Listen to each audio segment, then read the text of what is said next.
Good afternoon. Good afternoon.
Hello.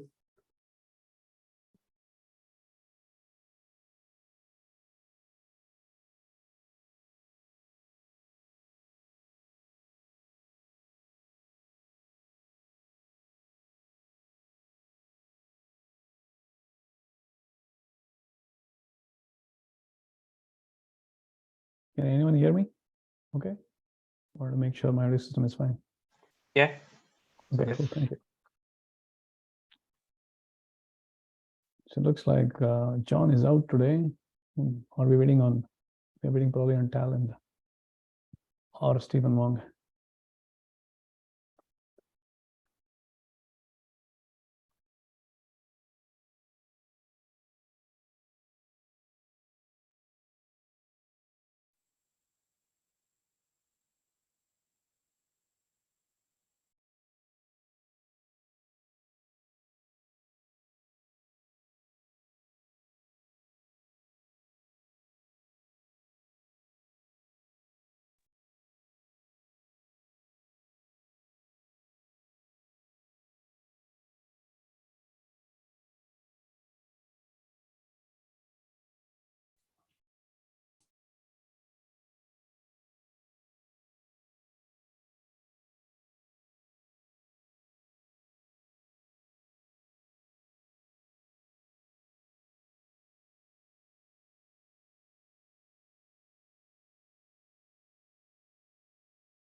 Hey, hello. It's Tao actually asked, so it's Tao's probably not here. So John is in KubeCon this week, and then Tao said that he's feeling a little sick, so he asked me to kind of run the meeting. And it's already being recorded, so this is SIG Automation Meeting for October 26, 2022. So let's start with the agenda items.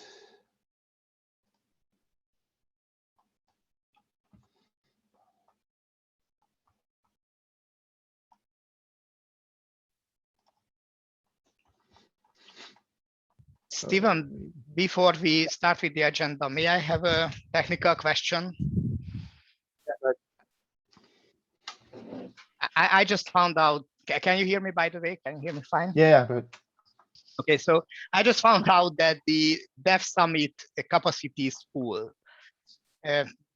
Does this Oh, mean okay. that if I go there to the one summit, can I still go to that, at least to the Birds of a Feather meetings? Most probably not for the workshop, or is it really a hard limit? So That's probably a question for Kandan more than me, okay, or Kirk actually. So if you can join the TSC meeting tomorrow, Kirk and Kandan will both be there tomorrow. Okay. It's probably a good thing to, or just post it on TSC and hopefully add Kirk okay. particularly and see if he can answer it. I've Or already asked on Slack. I can Okay, ask on your behalf. Yeah. I've already posted Because, on Slack in hashtag events. I just Mhm. wanted to know if you have any information on that. Okay, just Yeah. thank you. No, so they told me that they cap it because of the room capacity. But I have no idea whether or not it will be like, oh, you can't come in because you're not registered. I don't know. If the BOF, sounds like logistics. yeah, Go if ahead. the BOF is in the same room as the workshop, I don't think you can join because it's this 50% capacity limit. I see. Okay, thank you. Okay. Okay.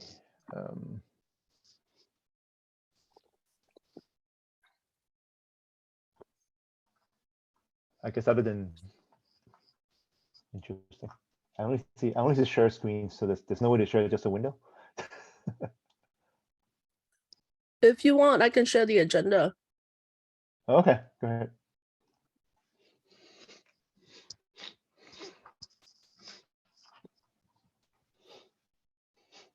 Okay, they're still sharing windows then. They're sharing screen then instead of sharing windows, but it's okay. Can you see now? Yes, it's Yeah. visible. Cool.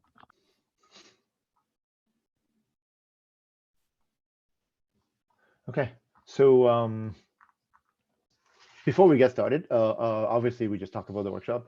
The workshop, we have a focus group that will meet every Friday. I think that I'll put the meeting information on this meeting agenda. And then for folks who are interested to join, you can go ahead and join. You're welcome to join. We already had one last Friday and it's being recorded. So I think John posted the video on SIG Automations. Those are for folks who are interested to work on items that would leading us to the workshops on the OEN summit in mid-November. So it's not that long. So it's only 2.5 weeks away. So it's not it's going to be very tight to make things happen. So with that, is Demetrius here? Yes, we are here together with Alok, and we would Okay. like to present yeah, the go ahead. ebook. Yeah. Yeah, go ahead. Okay, let me share my screen. Please tell me Yes. if you are able to see the screen, like the Yes, first it's- slide of a slide deck. Okay. It's visible. Yeah. Yeah, I Yes, would like to I ask see it. everybody, because we are a bit short on time. I'm not sure if we are allowed to take questions after the presentation, or all the questions should be posted on the chat, and we can, or to the Slack channel, and then we can reply offline. Maybe, I don't know. Yeah, it's okay to just directly ask questions. I mean, my presentation has been postponed about 5 times now, so I don't mind. It's not a big deal. Okay then. Okay then. Yeah, go ahead. Thank you. If you need all the time, you can take all the time. Okay, Go ahead. that's good. Yeah. Thank you. Mhm. All right. So maybe I can get started, Dimitrios, and you'll be Yes. sharing. Right. Okay. So hello, everyone. Myself, Alok, along with Dimitrios, we are working with Ericsson, primarily with the Kubernetes networking area. And just a bit of a background, we ran an internal study where we conceptualize the concept of external network operator, and we ran a prototype POC last year. So we have a working prototype now, which is available in the Nordics repo as well. And that's, I think we have included, if not, I think we can include that in the minutes of meeting as well in today's meeting. So yeah, maybe if Dimitros, you can go to the next slide. So we will be covering the background, why Eno. We will talk about the Eno high-level architecture and also the Eno API data model. Then we will cover the targeted use cases which are supported today with the Eno, and that will be covered by Dimitros, followed by the box setup and a quick demo. And yeah, that's all we would like to cover today. So around the background, why Eno, why we are talking about such concept. So maybe if I start with certain challenges that exist today. So when it comes to the tenant networking and primarily around the multis type secondary networking, today it's all been pre-configured in a static manner. And all these configurations are done manually or through some integrator scripts inside the Kubernetes cluster, as well as on the devices like the data fabric level. So all those end-to-end connectivity or the networking is achieved today as part of the manual configuration. And it's very much tightly coupled with the LCM, the cluster LCM, and the fabric configuration. So whenever you have to make changes, suppose update those networking or extend those external networking, you have to do through the complete lifecycle management procedure. So it's very much tightly bind with the overall cluster LCM. And what we would like to achieve and how we would like to achieve is we want to bring the sense of the dynamic orchestration in the external networks that should be fully automated, both on the cluster side as well as on the device like the fabric. So the configuration for both the cluster as well as the fabric should be fully automated. And also it should be decoupled with the cluster LCM. So whenever there is an automatic, let's say the scale out of the cluster or upgrade of a cluster operation that are being triggered. So the external network that are being configured should also be updated accordingly. So for example, we add a new node to a node group or a node pool.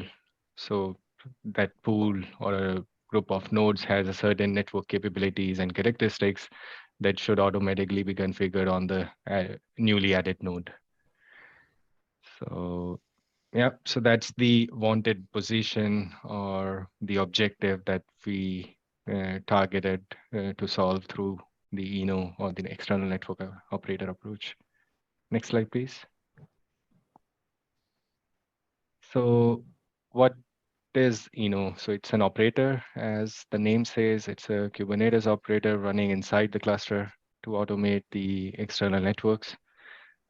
It's part of the control plane component. So whenever we deploy a Kubernetes cluster or perform any lifecycle management operation, that includes the Kubernetes external network operator as part of the control plane components.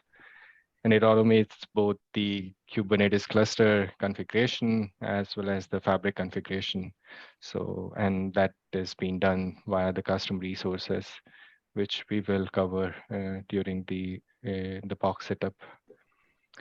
And that configures the data fabric, configuring the ports on the fabric layer. And it supports the multi-vendor fabric through the pluggable architecture. So it can have vendor-specific plugins for the data fabric, and that can be triggered through the Eno API, southbound API. So if we go to the next slide. So this is the overall architecture. So if I start from the top, so has a northbound API, which expects a certain list of custom resource definitions. And we have sketched the data model, which we will be covering in the next slide. But before going there, so based upon the CRDs which are being received by the northbound API, core, which is the core component of the operator that can support multiple CNIs, for example, MAC, VLAN, OVS, or TPDK type uh, CNIs that can be supported through core controller. And that has a southbound pluggable API, which I was explaining in the previous slide. And that can have various different vendor-specific plugins to orchestrate or to automate the data fabric. So for this demonstration, we used the OVS as a sort of a dummy fabric, if I call it that way, and try to orchestrate that as a device fabric. So yeah, and that has been shown in the extreme right as an OVS plugin, which is configuring the OVS bridge. And yeah, it can include various different plugins through the pluggable architecture as it supports. Okay, next slide, please.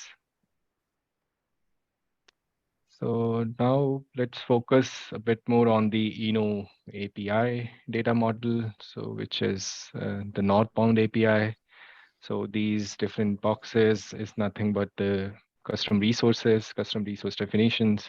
So L2 service is nothing but your VLAN ID and the L2 networks that needs to be configured as part of the overlay, as well as the underlay networking within the Kubernetes cluster, as well as on the ports, fabric ports connecting to the computes, the Kubernetes node computes. So that's the L2 service, which has further sub objects like the subnet that defines the address ranges, the IP address ranges, and the route, which includes the next hop and your prefixes. And then we have the connection point as another type of custom resource, which is a read-only object for and that gets created during the cluster deployment time. So it reflects the certain networking characteristics that a Kubernetes cluster, let's say we have a worker node which has multiple interfaces, then so it's basically it could be a physical node or a virtual node, which will be used for deploying the Kubernetes cluster. And that physical or a virtual node can have multiple interfaces, and each interface will be classified and characterized through this object called connection point. So it reflects the characteristics of that particular interface. And binding of that interface with these L2 services, the VLAN ID will be achieved through the network attachment definition, which is nothing but a L2 service attachment in this data model. So that gets created through, again, the custom resource definition. So receives from the northbound layer and reconciles and create those network attachment definitions automatically. So network attachment definition, so we have this object as a namespaced object. So every individual applications can have its own network attachment definitions. And similarly, the L2 services could be a common object. So it will be created on a cluster-wide scope. So multiple different applications could have their corresponding NADs, and that can consume the common L2 service, the external networks through the L2 service object. So yeah, that's the overall data model that we would like to cover, and I think next is the overall workflows, right? So for that, Dimitros, maybe you can take it over. Yeah. So now we will say a few words about the proof of concept use cases that we are going to present in this demo. So let's say a few words about the use case workflow. We start with the starting point, which we call it day 0 event. And in the starting point, we have already deployed and configured a Kubernetes cluster. We have already created the Kubernetes worker VMs, and we have connected them to the virtual OVS fabric. This is a dummy OVS fabric, as Alok said, that runs on the host where the VMs, the Kubernetes worker VMs, are running. We have also created a virtual gateway that is deployed and connected to the fabric. This virtual gateway will play the role of the actual of an actual data center gateway in a real deployment. Then we have already deployed the Inno Core and Inno Fabric plugin pods inside the Kubernetes cluster, and we have created also through some lifecycle management system the connection points custom resources. So this is the day 0. This is the starting point, and then we want to build on top of that. So on day 1, we will create dynamically external networks during the life cycle of the cluster, and we are also going to bind to those external networks. So by creating external networks, we mean that we create L2 services, really, together with Subnet, and route custom resources, which are mostly related for IPAM configuration and route injection capabilities. And when the external networks has been in place and has been provisioned dynamically, then we can actually bind to those external networks. And by bind, we mean that we will create L2 service attachment custom resources.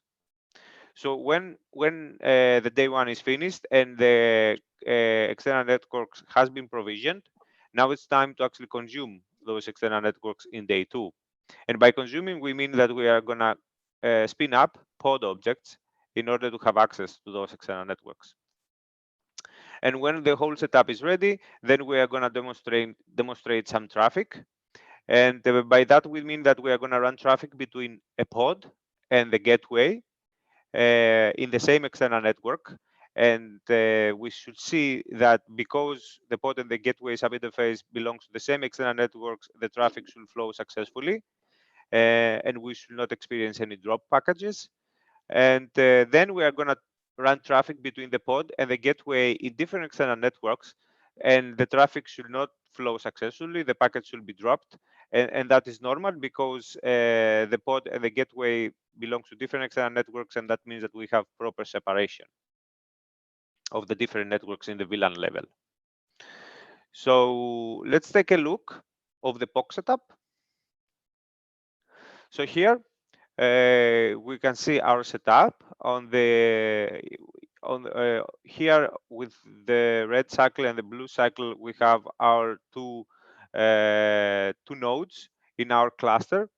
The reason that there is a red cycle and a blue cycle is because the master 0 node has different networking capabilities from the node 0 blue node. And the reason for that is because the master 0 has OVS bridge data capabilities, networking capabilities, and the node 0 has VirtIO net device pool networking capabilities. And by that, we mean that we have a number of VirtIO interfaces that we have gathered under a single pool, which we call it VirtIO net device. So those are the two nodes of our cluster, and they are connected to a dummy OVS fabric on the host through trunk interfaces. And also in that fabric, we have also connected a simulated gateway. This is a gateway network namespace in our deployment, which plays the role of an actual gateway in a data center. And we have already pre-configured that gateway, and that means that we have created VLAN sub-interfaces for VLAN 13 and VLAN 19. And we have also pre-configured the corresponding VLANs on the OVS bridge, on the bridge fabric, so we can actually run some traffic towards that gateway in specific VLANs. And on top of that, we have already created 2 connection points. The connection point here plays the role of the representative of the networking capabilities of our nodes. So because we have 2 types of networking capabilities, the virtual net device pool and the OVS bridge data, we have 2 types of connection points. So in the first one, we can see the supported CNIs of this connection point, which is the host device. And we can see also the networking object that this connection point represents. And this is the intel.com/virtual net device pool. And on the second connection point, we have a supported CNI, which is the OVS CNI. And we can see also that the networking object that this connection point represents is the OVS bridge data. And we have already created these connection points through some Kubernetes lifecycle management system. In a production environment. So let's take a look on the terminal, how this looks like. So what we see here is that at the bottom window, we can see the diagram of the setup as I have explained it in the slide. And also on the top left window, we can see our OVS bridge fabric, where we have already connected all the interfaces, all the trunk interfaces to that bridge. And also we have connected the gateway network namespace, and we have already pre-configured the VLAN 13 and VLAN 19 in that port of the gateway on that bridge. So here we see the status of the bridge fabric. And on the right-hand side, we are inside on the master 0 node of our Kubernetes cluster. So let's first of all take a look of our nodes in the cluster. So we can see that the cluster has 2 nodes, the master 0 and the node 0. Then we are going to list the inopods. So we can see that we have 2 pods up and running, the Inno controller manager, which is the main Inno controller, and then you have the Inno OVS fabric plugin, which is responsible for configuring the OVS fabric in our setup, which is this part here that runs on the host. Of course, this Inno OVS fabric plugin in another setup could be another plugin like a Neutron fabric plugin, or I don't know, a Cisco switch fabric plugin, or whatever else. So this is a completely pluggable architecture, as Alok said. And now we can actually see the pre-configured connection points. Oh, sorry.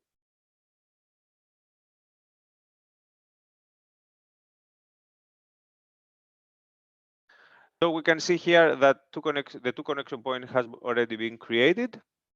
And if we check one of those, let's check the OVS bridge data connection point.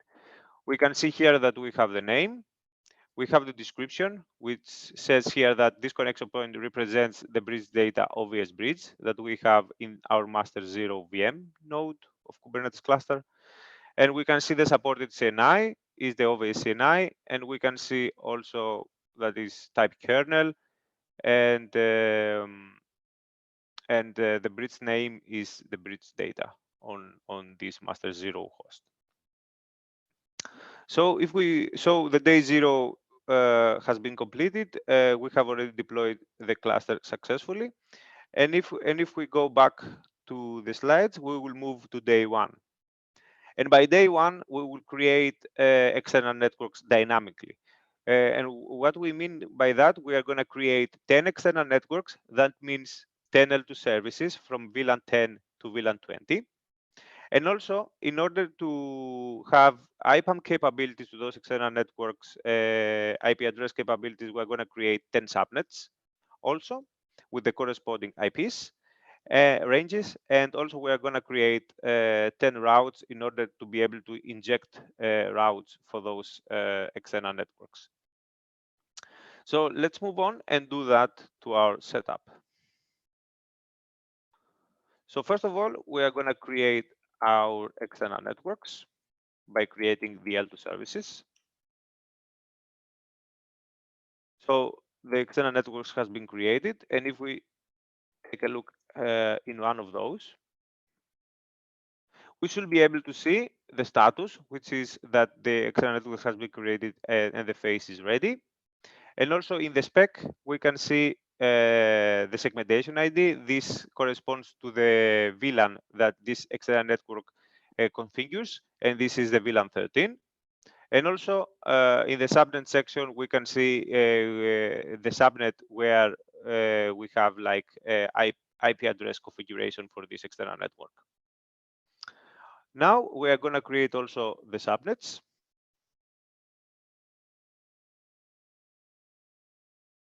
Subnet has been created, and also the routes. So the routes are there.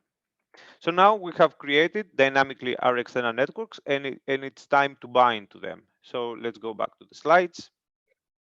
So in continuation of day one, we are going to bind to the already created external networks. And in order to do that, we need to create L2 service attachments. In our case here, we're going to create 3 L2 service attachments. 2 of those L2 service attachments are of type access. And we are going to bind to the L2 service 13 and L2 service 19 external network in an access way. And also we have a third L2 service attachment, which is of type trunk. And here we are going to bind to a range of external networks from VLAN 12 to VLAN 12 to VLAN 20 in a trunk way. So when we create these L2 service attachments, then Inno component kicks in, understands that L2 service attachment has been created, and what it does is actually goes inside the cluster and produces this dynamically the network attachment definitions, the Multus network attachment definitions that we have. And also we'll go down to the fabric, which here is our OVS dummy bridge fabric that sits on the host. We'll go in that bridge and we'll actually open the corresponding VLANs to the corresponding ports on the fabric. So let's see that.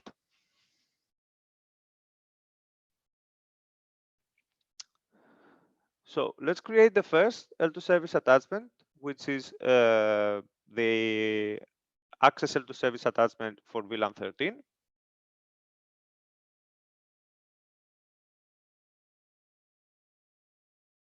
So now that we created the L2 service attachment, we can actually see in the vport 8 on the fabric that the VLAN 13 has been opened to that trunk interface. Then we are going to do a similar procedure, and we are going to bind to the VLAN 19 external networks in an access way. And when we do that, we should see that in the same vport 8, the VLAN 19 to be opened. So let's take a look here. Yes, the VLAN 19 is Demetrius, are yes. you open? Are you open for questions? Because Ravi Yeah, why has not? his Yeah. hands up. Yeah, go ahead, Ravi. Oh yeah, thanks. I just had this question. When you talk about the bridge fabric, is this? I mean, in your setup, is this a kind of an emulated virtual switch, or is it like an actual hardware device? No. What In our setup, here is a POC setup. Okay, so in order to emulate an actual fabric like a Cisco fabric or a, I don't know, a Broadcom fabric, okay, in a real deployment, here to emulate that we use an OVS type of fabric, okay, that runs on the host, and we have 2 VMs that actually play the role of the Kubernetes nodes VMs that has been connected to that OVS bridge on the host, on that dummy OVS fabric, as we say. And because we have that dummy OVS fabric, we have created in Inno an OVS fabric plugin for that fabric, right? But it's only for demo setup. Of course, we are not gonna use an OVS fabric in a real deployment, right? In a production system. Okay. Yeah, so So this yeah, go ahead. Yeah, go yeah, ahead. so this for this demo purpose, so it's an emulated virtual switch, as you can see, right? So Okay. And I would say that the key purchase here is those kind of plugins that also associate your layer 2, layer 3 configuration at the pod level with the external fabric configuration. So basically, it basically kind of dynamically sets that up. I mean, I'm just trying to draw a parallel to Exactly. Yeah. traditional Exactly. multiple So operators and what you are Mhm. bringing to the table. Right? Okay. Imagine in a real production system. I mean, let's say that you have a couple of pods that you want to have access to a number of external networks, a number of tenant networks. Okay, and let's assume that your tenant networks are separated to each other through VLANs. Okay, uh, you do not only need to have access to those VLANs inside the clusters through network attachment definition, but you need also to configure the fabric to allow those VLANs, right? And also the VRFs on the DC gateway, probably. So until now, this configuration on the fabric and the DC gateway happens statically, happens during the deployment of the cluster. So the value of Ino here is that you can actually configure the fabric and also the DC gateway later on by doing that dynamically during the life cycle of the cluster. Mm-hmm. Yeah. Okay. And do you have any a kind of a mirrored component that might play a role in the NFU from a management perspective that does like multi-cluster kind of configurations and the kind of questions that is being addressed through NFU from a networking perspective? No. The demo here is about the Ino component, which the Ino component will actually have like a northbound API, which are the CRs that I'm executing here. Is the connection point CRs, is the L2 services CRs, the subnets and route CRs, and the L2 service attachment CRs. And this is the northbound API that each edge workload cluster will have by running Ino. And then the Nefio management cluster will actually consume those CRs from management perspective and will create dynamically external networks to the different workloads clusters through Ino. Okay, Yeah. so it's a cluster scope kind of functionality right now. Okay. Yes, exactly. Yeah, It's so Ino in every workload cluster. You will have an Ino component. Mhm. right. So the intent, the high level intent based upon the multiple tenants and those kind of things has to come from the management cluster layer, which is the northbound of the Eno, and Mhm. Eno will be positioned within the workload cluster. So if we see the component landscape model, which Tal has presented a couple of weeks back, so if I make a cardinality with that, so Eno will be placed inside the workload cluster, and we have the management cluster as a northbound, which is providing the intent in the form of the custom resources. Mhm, mhm. Okay, thank you. Okay, any other question before I proceed?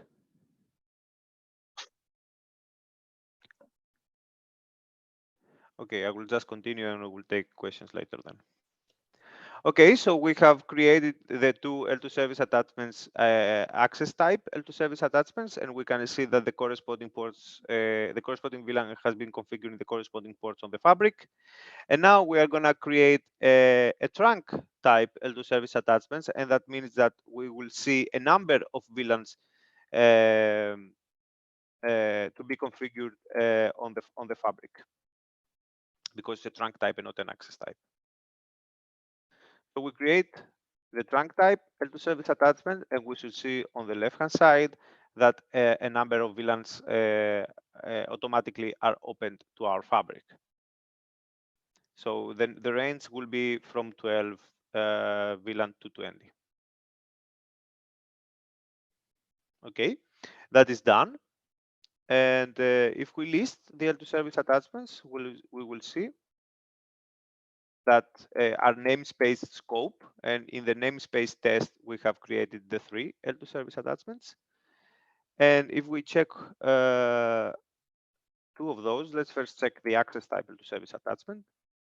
We can see the status there that the resources has been created and they are ready. And on the spec, we can see which connection point is used for this L2 service attachment in order to have access to those external networks. Which external networks we bind to. Here is the L2 service 13 external networks, which means VLAN 13, and we bind to that external network in an access way. And if we check also the trunk type L2 service attachment, We can see a similar thing there. We can see the connection point that is used. We can see that now, because it's a trunk type, we have access to a number of external networks and not only one, from VLAN 12 to VLAN 20, and the VLAN type is trunk and not access. So by creating those L2 service attachments, we can see that the corresponding network attachment definition, Multius network attachment definition, has been also created. So we can see that in the same test namespace, we have automatically created the network attachment definitions.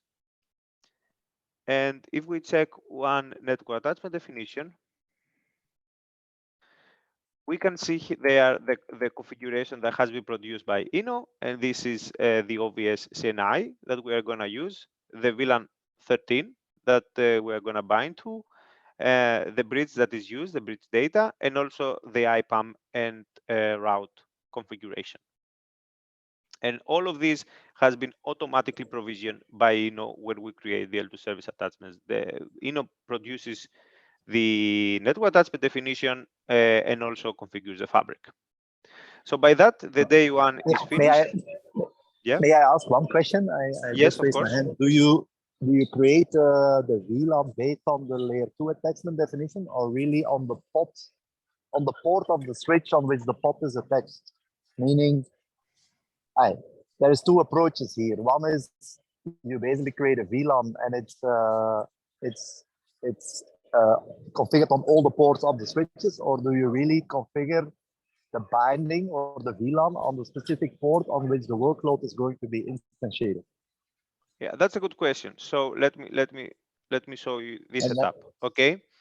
So here, for instance, let's go to the node 0. Okay, we can see in the node 0 that we have a number of interfaces that has been connected to the fabric in different ports, like vport 16, vport 15, vport 14, and vport 13. So let's assume that we configure an external network and we create also an L2 service attachment. Okay, so when we do that, what Inno will go and do is that we'll see which connection point we are going to use. In this case, we are going to use the Virtual Net Device connection point, and we know that under this Virtual Net Device connection point, we have a number of interfaces, right? So when we spin up the pod, we are not sure which interface the pod is going to take, right, from that pool. So you put them on all of them, basically. Exactly, yeah. Okay, so that's a security problem, I think, but okay, yeah. It's not, because if you generate traffic So. in those virtual interfaces, then the traffic should be dropped. I mean, nothing will actually happen. Yes, but you can inject traffic on another VLAN on the other port which has no VLAN configured at all, and so you can basically create a security issue with that. Okay, just clarifying. Yes. Okay. So let's continue. So now that the day one is finished, we have to proceed to day two. And by day two, it's time to actually consume the external networks. So by doing that, we need to create pods. And here we're going to create 3 pods. 2 pods will be of access type, and we will consume the VLAN 13 external networks and VLAN 19 external network.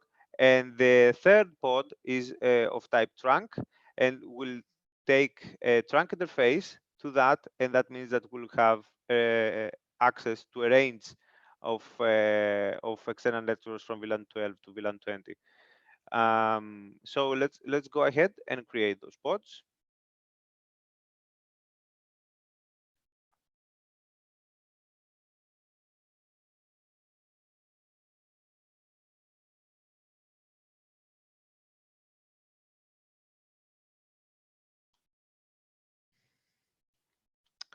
So let's check the pods that has been created or the test namespace. So the pods are up and running. We see we have created 3 pods. And now if we go back to the slides, we're going to generate traffic from pod access 13 towards the VLAN subinterface 13 inside the gateway. And when we do that, we should see the traffic flow successfully because they belong, that interface, the VLAN 13 subinterface and the pod belongs to the same external network. Then we are going to do the same from pod access VLAN 19 towards the VLAN 19 subinterface inside the gateway, and the traffic should flow successfully because also the pod access 19 and the VLAN 19 subinterface belong to the same external network. And also, when we actually generate traffic from pod access 19 towards the VLAN 13 subinterface inside the gateway, the traffic will be dropped because the subinterface VLAN 13 and the pod access 19 will actually belong to different external networks. So let's see that. So first, we will execute on VLAN 13 external network traffic. We can see that we can successfully ping the VLAN 13 subinterface side the gateway. We will do the same for VLAN 19. One moment.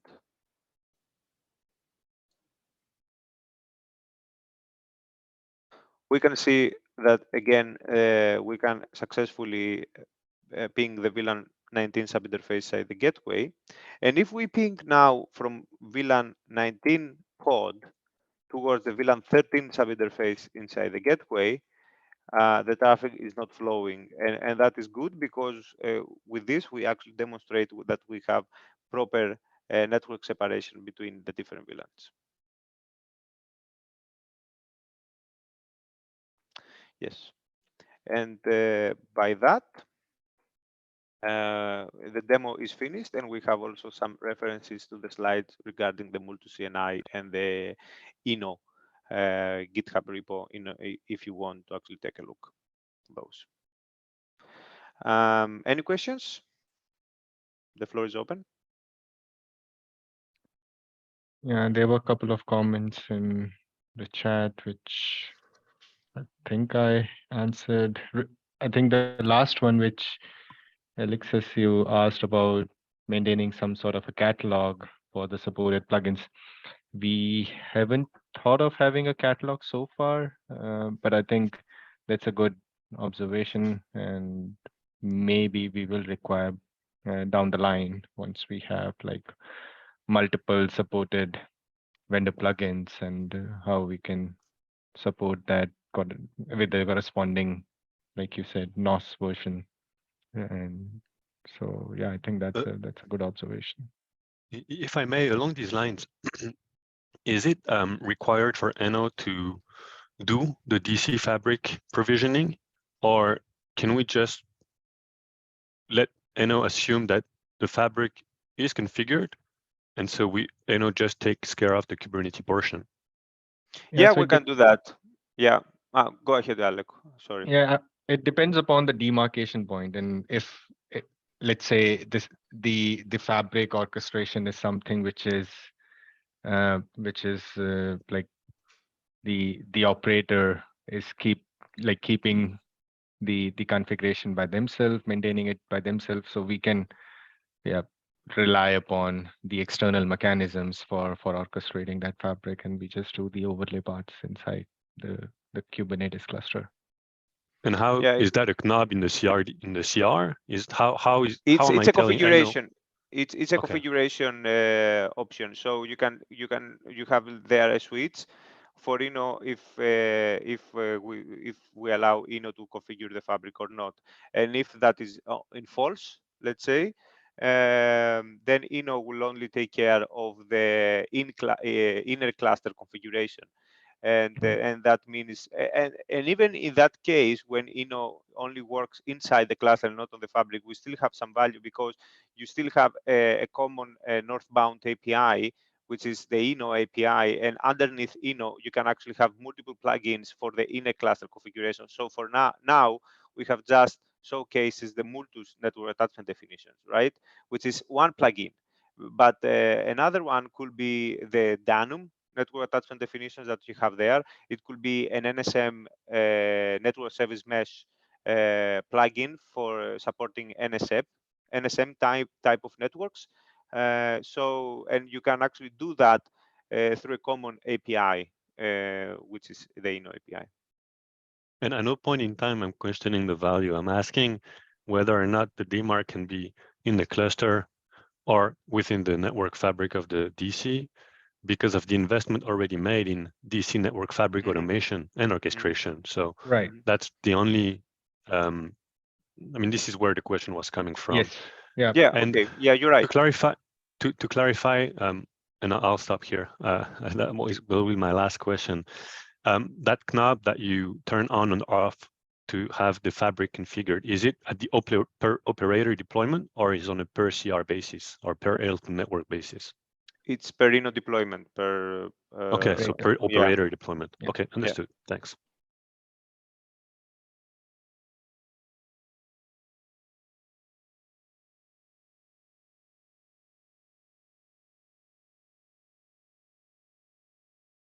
Okay, any other questions?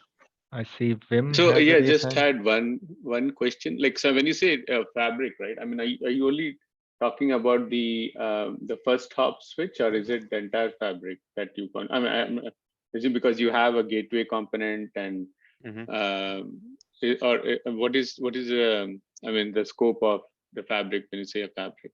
It's the entire fabric together with the data center gateway. So right now, Inno does not have any implementation currently for configuring the DC gateway that you have in a data center, right? But we have already done the design of that. So we have CRs that actually supports that, but because we haven't implemented them so far, we haven't presented them to this POC, but the design is there. Yeah, and just to extend what Dimitrios just mentioned, I mean, the exact fabric scope, it's the site specific, Ravi. So where exactly the Inno is deployed, it will be catering and configuring that particular site specific router configuration. So we have the Inno deployed in various different sites, and that will be configuring the corresponding fabric. No, yeah. No, I was just thinking, like, because generally, if you have hundreds of switches and the fabric is pretty big, Yes. then generally you have some other system managing the fabric itself. Then probably has to. Then Inno will not configure. That's the external entity who will be configuring all the fabric related. Yeah, maybe, I mean, Inno does not need to actually directly go and configure the switches. I mean, each fabric, as you said, probably will have like a management component that actually manages the whole fabric and comes together with the fabric, right? So Inno will have just a plugin to actually communicate with that management component, and will configure the fabric through that. Yeah, that's another alternate as well. Yes.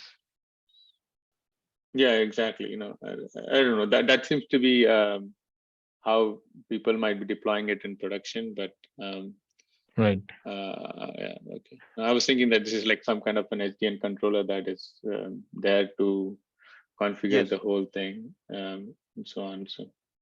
So from an information model perspective, that's all hidden for you because it's all fabric plugin. It's proprietary, vendor specific. Okay. Exactly.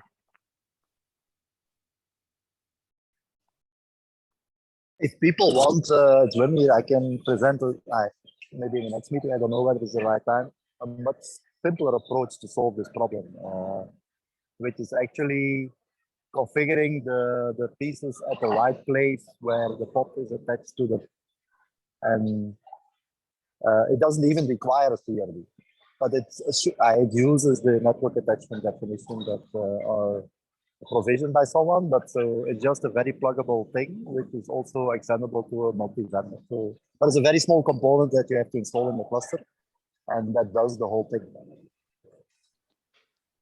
Okay, yeah, that would be because interesting. I also believe that the scenarios that you have are there is very different designs in terms of you're very focused on layer 2, and in reality you see many different scenarios. So we have to, in my view, we have to build a much more flexible solution for this in this space. Yeah, because we will see various scenarios, and I think we have to. And I also believe that, for example, the fact one of the questions I had is IPAM pluggable or is it integrated? Can you decouple? Yes, you can decouple and it's a pluggable functionality. Because in my view we have various scenarios on getting IPs, and I think we need a generic mechanism to do so. And one is to do for external networks, but you need them also for other pieces. And so in my view, or at least my opinion, we have to make it more flexible to be able to achieve those things. Yeah, I mean, and you're right, Wim. Right now, the INO component is in a POC state. So we have designed it to be pluggable, but it's not everything is not implemented so far because it's proof of concept, right? So we would like to actually work with the community on that base and extend it for sure, and take the needs and try to implement those needs and design those needs. So right now, also, you're in my right. view, the pluggability should be based on KRF resources potentially as well, right? That's what we are trying to do with Network.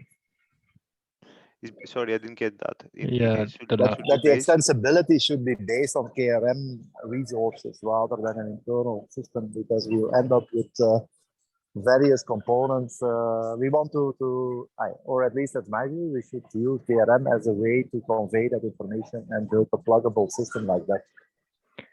Yeah, so for the southbound, which is the fabric configuration, fabric orchestration parts, we, like Dimitros was mentioning, we have a design, the object model, and that is again the resource model, the Kubernetes resource model, and that can be fully pluggable and flexible, whether you want to configure that or you don't want to. It's all up to the implementer and specific to the operator how they wanted to configure that.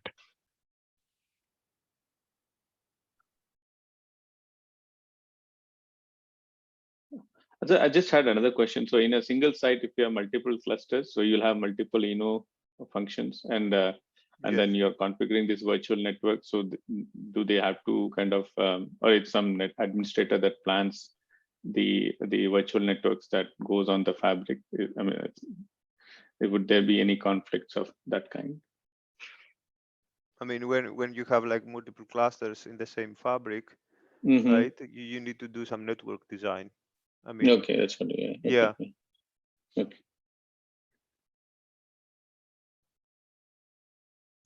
Hi, we're running close to time, but if I heard Wim correctly, he has something to present or demo, maybe for next session.